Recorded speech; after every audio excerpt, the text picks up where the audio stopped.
far older and more powerful than any they could understand.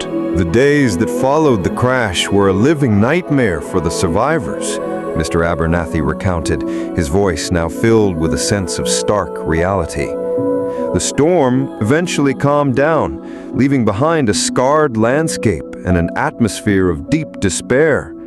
The island, once mysterious from a distance, showed itself to be beautiful but unforgiving.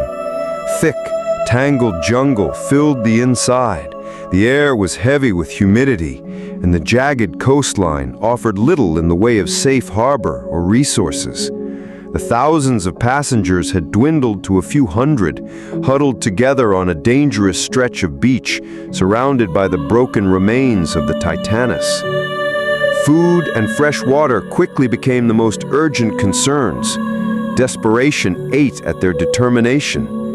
The police, led by Inspector Thorne, tried to create order, organizing search parties for supplies, but their efforts were hindered by the unfamiliar land and the huge scale of the disaster. The military personnel, like Captain Rostova and Sergeant Carter, relied on their training, trying to build makeshift shelters and ration what little supplies could be saved from the wreckage. But even their skills were strained by the strange environment. Hope, a fragile flame, flickered dangerously, threatening to go out with each passing useless day. Diseases began to spread, spirits dropped, and the initial shock gave way to a growing, unsettling fear. They were truly alone, stranded on a forgotten piece of land, seemingly abandoned by the world. It was during this time of grim struggle, Mr. Abernathy narrated, his eyes momentarily meeting Alex's, that a young man named Liam found himself increasingly separated from the main group.